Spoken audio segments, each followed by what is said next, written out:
A study by Vera Korhonen states that around 11.9% of students between the ages 12 and 18 report that their schools use metal detectors. While this number may seem minuscule, it means that over 3 million students are searched for contraband each day. School safety is often regarded as a top priority amongst the general public.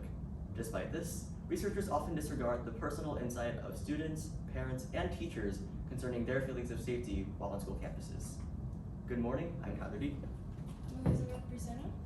I'm Marcos Urbina Lopez. And I'm Camila Arnaldo.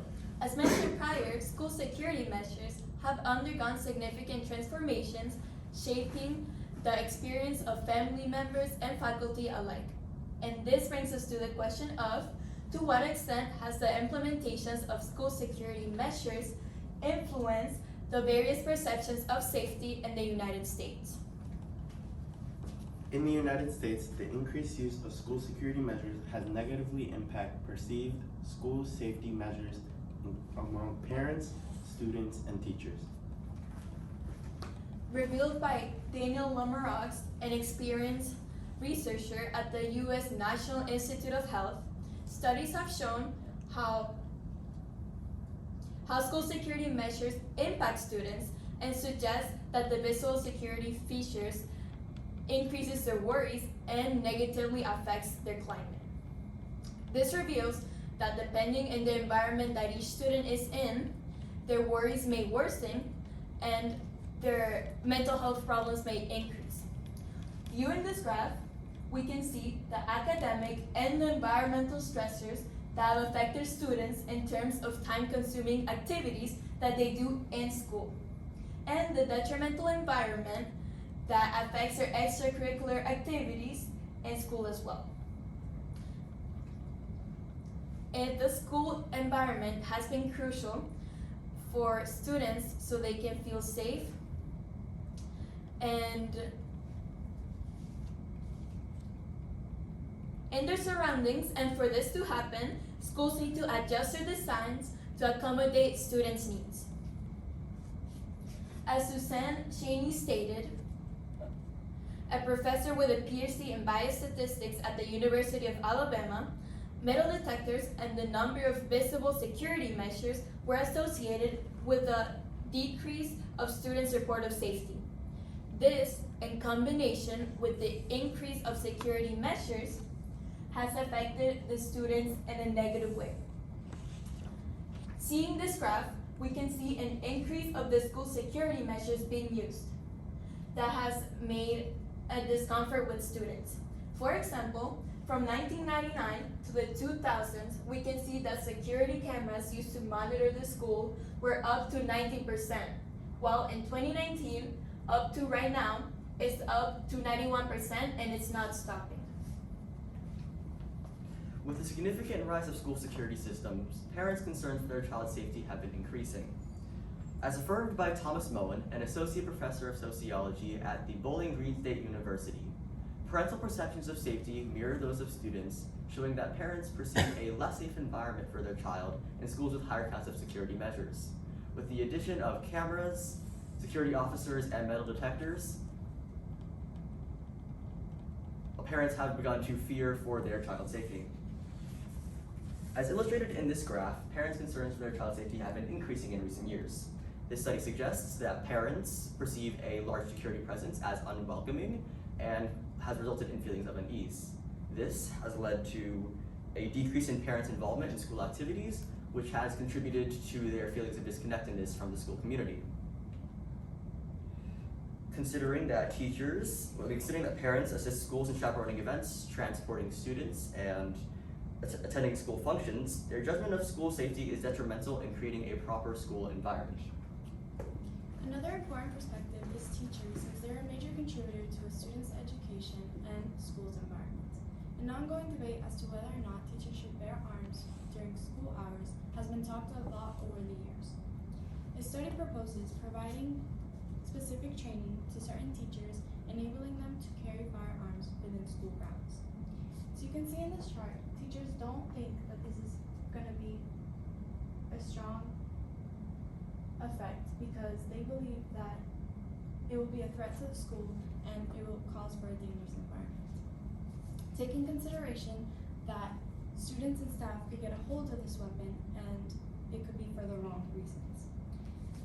In the words of Sonali Rajan, an associate professor at Teachers College, Columbia University, she states that arming teachers in all likelihood will heighten levels of anxiety and negatively impact the school's climate, making an environment where students, parents, and teachers feel as they're going to be in danger, that it affects them mentally, causes a continuous cycle.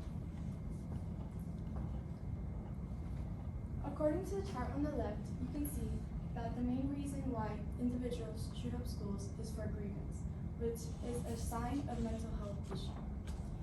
On the chart on the right, you can see the blue shows every time a school has been brought to school, been brandished, or a bullet has been found. It's been increasing over time, which shows that school measures not only affect students' mental health, but it also has not been stopping. Government has been paying and funding for schools to ensure safety for the individuals, but school shootings are still not going down while school measures are still going up. To get more in-depth on what my partner stated, school shootings aren't seeming to be going down, but the spendings on the school security measures aren't. The chart here shows how different states spend their money, one of those being our own. Although the chart shows how different states spend their own money, since the tragic 2018 Parkland shooting, while the amount of money being spent is going up, so is the amount of school shootings, 181 of those to be exact. The role of school security and developmental outcomes research has shown that some forms of security can contribute to civil disengagement, can decrease academic performance, civil disengagement, and increase stress. Our first possible solution is that schools should invest in more cost-effective security measures. However, some of our limitations are that school shootings are an all-time high right now, and that students and parents still concerned for their safety. An alternative solution we've been researching is eliminating the use of visible security measures, including surveillance cameras and metal detectors.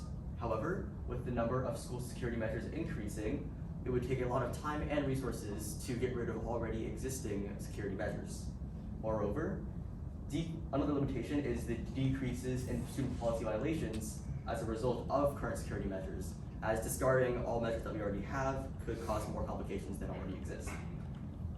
Looking at these limitations, it is clear to see that the best solution would be for schools to reduce their school security systems because it can scrutinize students and staff members, leading to a tense and uncomfortable school environment. Thank you.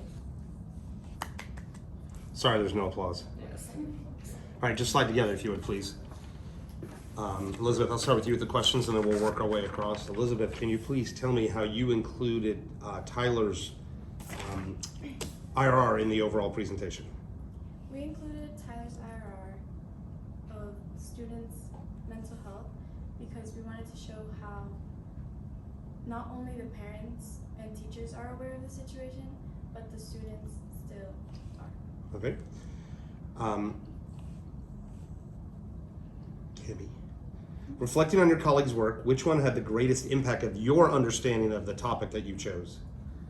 Reflecting on all of our colleagues' work, I do agree that all of them had a great impact on my knowledge of the overall presentation, but I think Tyler's really helped me understand how not only the students had a great perception on the school safety, but also the parents having a more influential perspective on it as well, since they also control the overall statement. Okay. Tyler, what's an example of an argument that you guys decided not to use and why so? One of the arguments we decided to use from Elizabeth's paper, we decided not to use from Elizabeth's paper, was the cultural lens, as culture didn't quite fit in with Marcos's economic part and our psychological aspects, and we couldn't figure out a way to add it to our presentation, making the argument flow all together. All right. And save the best for last. Marco, if there was a fifth person on your team, what could they have brought to all of this that would have added to it? I would say a historical aspect, just so we could see maybe what school security was like back then and how we could compare it to that of today.